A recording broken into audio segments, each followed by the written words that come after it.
Hello, I hope you're doing well. In this video, I will be showing you all of my fountain pen inks.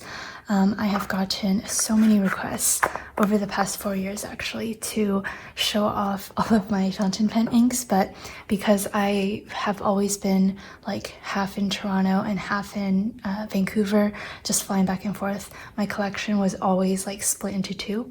And now that I brought everything back to Vancouver, I can finally show you all of my inks. At this point in time, I am very satisfied with my fountain pen inks, and I likely will not be getting too many new ones in the near future, so I think this is a good time.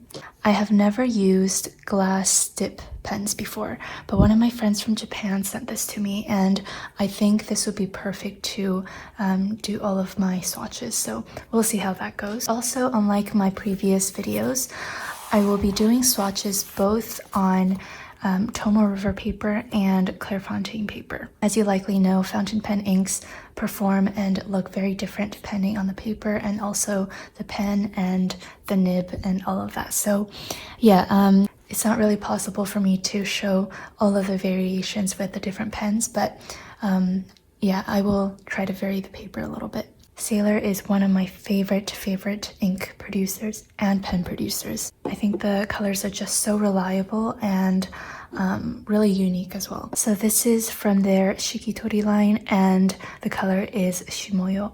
And this is a really nice muted dark blue color, and it's very legible. So again, this is my first time using dip pens, and I'm not too sure if this is what I'm supposed to do.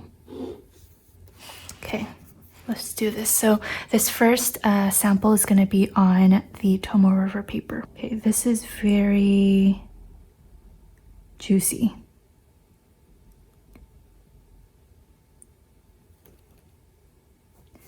I'm not sure if I'm using it incorrectly.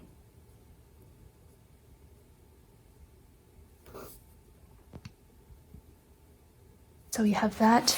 And then I'm gonna do a test on this Rhodia paper as well, which is made by Clairefontaine.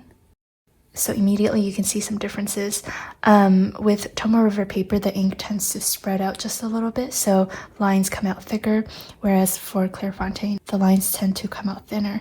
I do want to mention, it seems like I accidentally, I don't know, laid down a bit too much ink at the beginning, so that might be a little bit misleading, but we will see if that's the case all the time. So yeah, about this actual ink color itself, this is one of my favorite blues. It's very, let me focus. It's very similar to black, but it has a little flare to it, and I don't know if the camera's catching it, but there's a slight reddish sheen to it, and it is just beautiful. This is also from the Shikitori line, and the color is Yodaki, and this is one of my 2 reddish colors, I think. Oh gosh, I love this one so much. This is probably my favorite non-blue/black colors. So I'm gonna dip this in just a little bit. I don't really want this to blob. Okay, this looks a lot better. And then we'll do this on the Clairefontaine paper.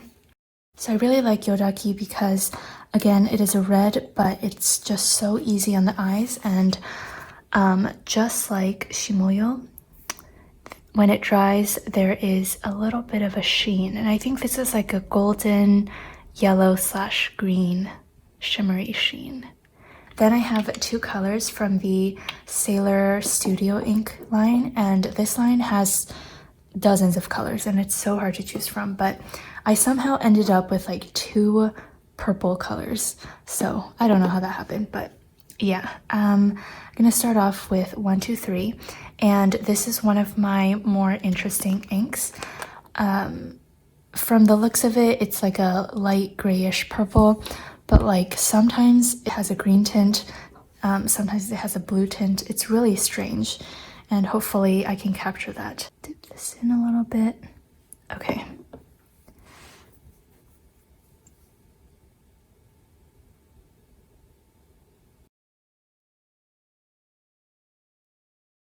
So right now it doesn't look like there's anything special, but we will let that dry for a little bit.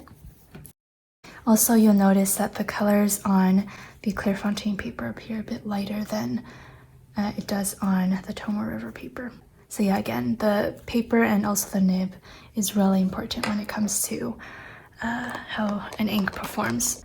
So you can see that there's like a little green, little blue, a little pink sheen as well. It's really strange. I don't really know how to describe this color.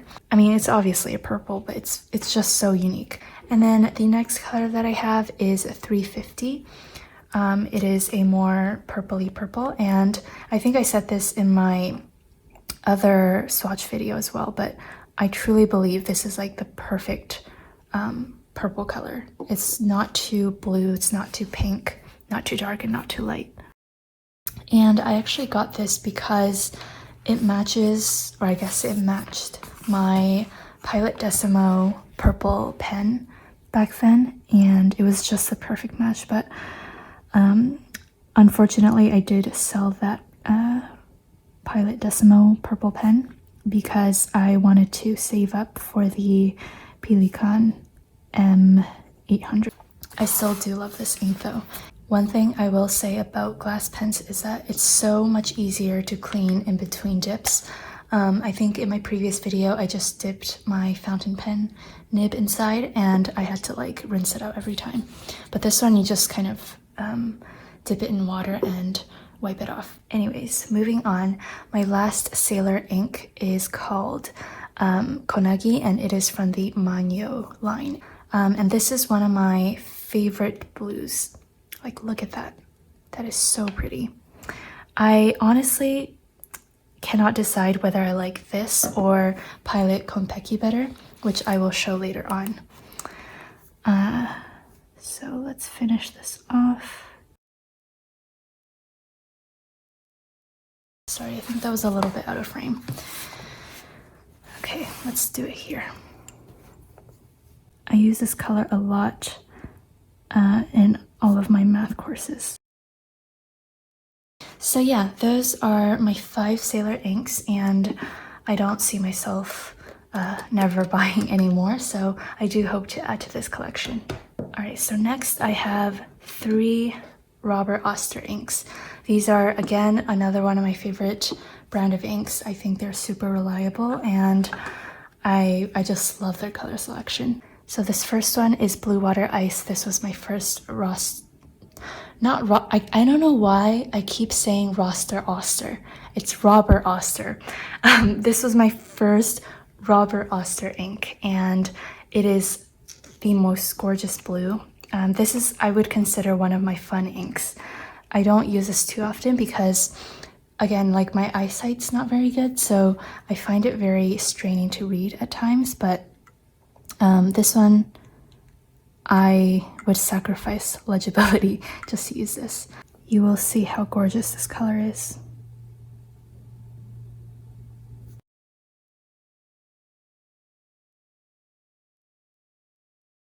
So again, this is another one of my many blues, but this is more of a turquoisey blue, and I just love it.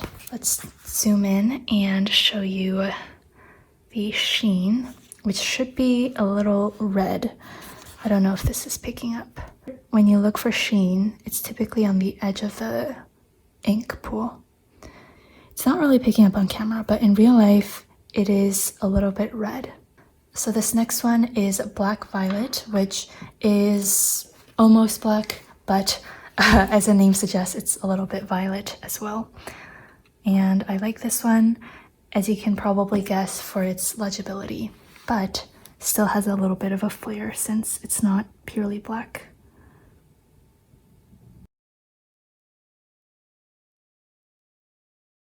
And I don't think this one has any sheen to it, which is fine. So this is actually the color that I have been using the most frequently lately. So I highly recommend it if you're looking for like a black, but don't want to just say you're using a boring black color. Not that there's anything wrong with it. All right, and then the next one that I have is Chicago, which is like a special US state collection from Robert Oster. And the reason why I got this is because one of my friends is going to Chicago. So there's a little bit of a sentimental meaning to it. So this is another one of my more fun colors. It's a lot lighter and it's like a muted bluish green. I do find that on some papers and with like really fine nibs, it's a little hard to read, but regardless, I think it's just gorgeous. So if you're looking for something a little bit more muted, this would be probably right up your alley. I do have this currently inked up in my Sailor Pro Gear, and I've just been using it to make little annotations in my notes, and I think it's so pretty. So next up, I will be talking about my Pilot Iroshizuku inks. I have 4 of them, and 3 of them happen to be bluish greens because, again, I am crazy and I tend to gravitate towards those colors. Anyways, the first one that I have is Yamabudo, and this is my only non-bluish green. All right, so Pilot.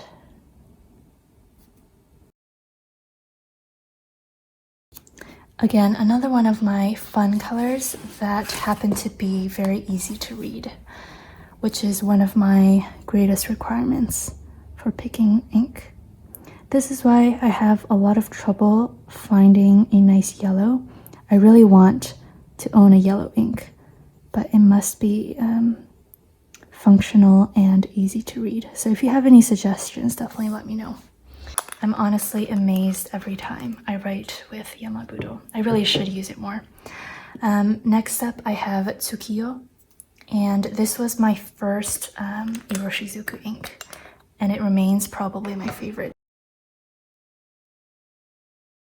Ugh, I'm running out of space on my desk. I remember like all of my high school calculus was done with Tsukiyo. And then next up I have Konpeki, which is what I said was very similar to Konagi, and I can't decide which one I like more because they're equally pretty.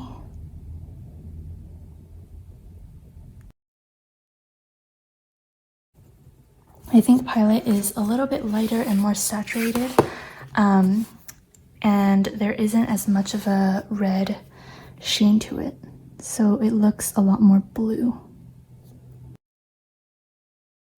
And then lastly, I have Syoro, and this one you can see I used like half of it already. I'm like slightly concerned that I somehow spilled half of it somewhere and I didn't know, because I don't feel like I have used this ink that much. So this is like a bluish green color, but I think it's a little bit more green.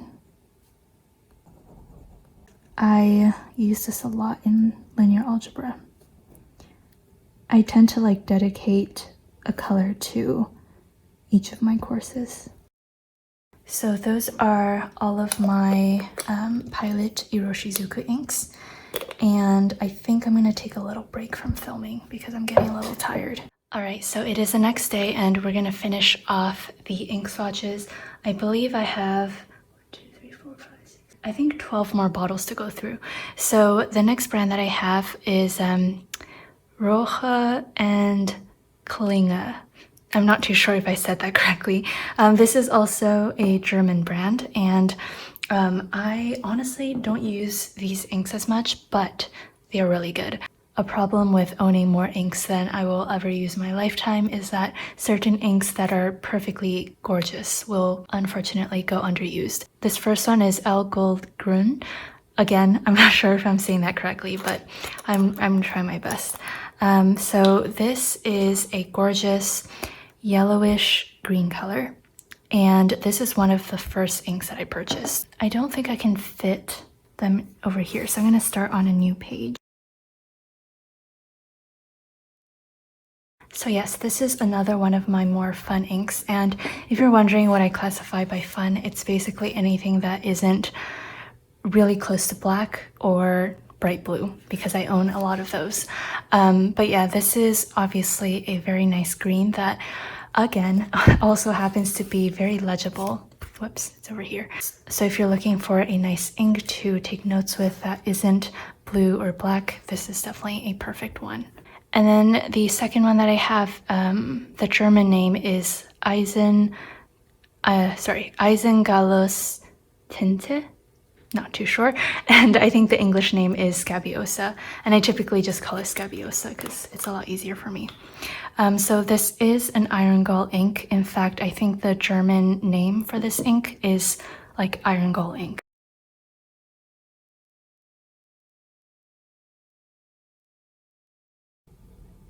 Uh-oh, I spelled it wrong. Scabiosa. Okay.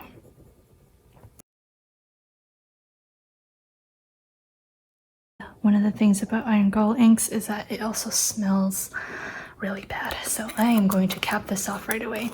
So I don't use this ink as much just because I have other purplish inks that I like a lot better. And every time I think about it, I think of the smell, which isn't too bad when you're actually writing, but just in general, it's not something that I gravitate towards very often. So the next brand that I will be talking about is JHerbin, and I only have this one ink from them, and I do believe this is my first ever fountain pen. Oh no, actually, my first fountain pen ink was Waterman Black, but this was like my first, I guess, colored ink, and this is in the color Vampire, which is a French brand. And again, my pronunciation isn't very good, but I am trying to get them right. I do want to add a few more JHerbin inks. Whoa, that looks a little dangerous. Okay. Anyways, I do want to add a few more JHerbin inks to my collection because their inks are just so well behaved and I find it very pleasant to work with. I think after blues and blacks, green is... Why did I dip it twice? I'm not sure. Okay, sorry about that. I had a phone call. Anyways, what was I doing? Right, JHerbin. Oh my gosh. I think I've mentioned this before, but okay, so if you watch my channel regularly, you definitely know that I have a lot of anxiety, and apart from general anxiety and what else, like panic disorders and all of that, social anxiety is also one of them. And especially with phone calls and ones that I cannot prepare for, I get super anxious. So I just had a random phone call during my filming earlier, and now I am completely frazzled. Anyways, so that's JHerbin. All right, so then I have 5 Diamine inks, or Diamine, I'm not too sure which one. So I'm gonna go with, first of all, the odd one out, which is the, let me focus. Okay, there we go. This is their 150-year celebration anniversary ink, and I just got one of them. This is Terracotta. I fell in love with this color because I was looking for something to use during the fall time. So that's Terracotta, and there should be a little bit of sheen if I recall correctly. I also have not used this one as frequently in recent times.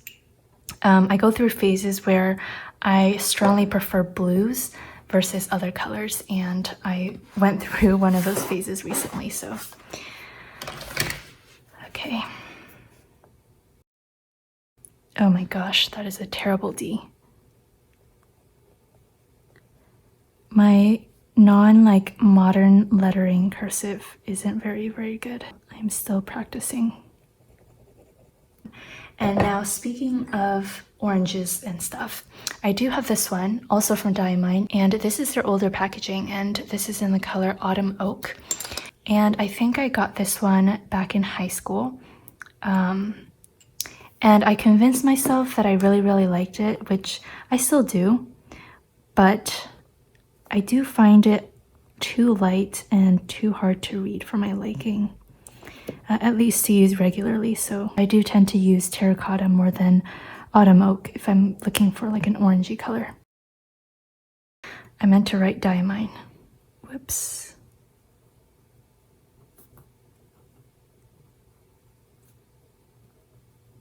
Okay, I'm just gonna switch them around. Oh no. Okay. Let me dip a little bit more. Still a really, really pretty ink, but personally I would either use like a really fat fine nib or a medium nib at the very least for this one to be functional. And then, okay, I have a bunch more. This is Majestic Blue. This is their newer packaging. And this one is another one of those like bright blue colors that I own a billion of because I am just drawn to blues. So let's continue. This one is a lot darker. So the one thing that I don't like about this color, which you'll see that it sheens beautifully. I got this specifically for the sheen, but it takes 1,020 years to dry, and sometimes it doesn't even dry. Like I still have my calculus notebooks from high school, and I was flipping through it the other day and it's still smudged even after like 5 years. It's actually insane. Or maybe my hands are just sweaty, I don't know. But you definitely do have to be careful with this one, and I wouldn't use it for super important things that you want to preserve, but maybe just for some like fun writing. So as you can see, like literally the entire pool over here is like sheening red. It's just gorgeous, but again, the downside is the very, very, very lengthy drying time. Moving on, I have Steel Blue by Diamine, and this is one of my lighter blues, more of a turquoise, and I think a lot of you will like this one. Look at how gorgeous that is. So this one definitely leans more blue. Oh, sorry, more, oh no. Yikes. Okay, more green than a lot of my other blue colors. So it's a nice color to have for variety. That is a very interesting bee. Okay. Can you tell that I'm getting a little bit tired of writing? The next one that I have is Earl Grey, and this is probably my favorite, I'm not sure if I can say it's my favorite ink. I have too many favorites. I haven't been using it recently because I left it in Vancouver while I was in Toronto. But this is just a gorgeous gray color, and it's very cool toned, which is my preference when it comes to grays. And there is a slight like reddish pink sheen to it, which is so pretty. And I think the main reason why I got it was because, first of all, gray was my, I guess, aesthetic in high school. Oh, what am I writing? Earl Grey. In high school. And I was also reading The Picture of Dorian Gray, which has very little to do with Earl Grey, but I was like, oh, they both have gray in their names. Obviously, that is a very good justification for getting a fountain pen ink. All right, so that is Earl Grey, and let's see if I can show you the sheen. Not sure if I can. Can you see that? I don't think you can. All right, and then the last Diamine ink that I have is Oxblood, and this I remembered, oh Lord, what is happening? Yeah, I haven't opened this bottle in quite a while, so there's like crusty bits. Anyways, I remember writing an entire 5-page essay on actually The Picture of Dorian Gray in high school using this ink. And my English teacher couldn't read my cursive writing with my fountain pen, so she asked me to type it up, which I thought was fair. But yeah, that's the funny story behind this ink color.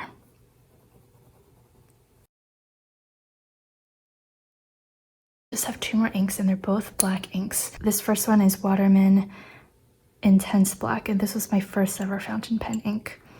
This is a very reliable black color. Are you kidding me? I wrote Intense Book. Oh my lord. Okay. I'm losing my cognitive abilities. Okay, let's write it here. It's Intense Black, not book. Although an intense book would be a fun ink, I would think. Okay, so that is Waterman Intense Black. My handwriting is getting sloppier and sloppier. And then my favorite black ink of all time, and I recently got this less than a month ago. This is Aurora Black. And my friend, this is his favorite ink. And I always put off on getting it because I think it's rather expensive. But I'm so glad I finally got it because it's absolutely magical.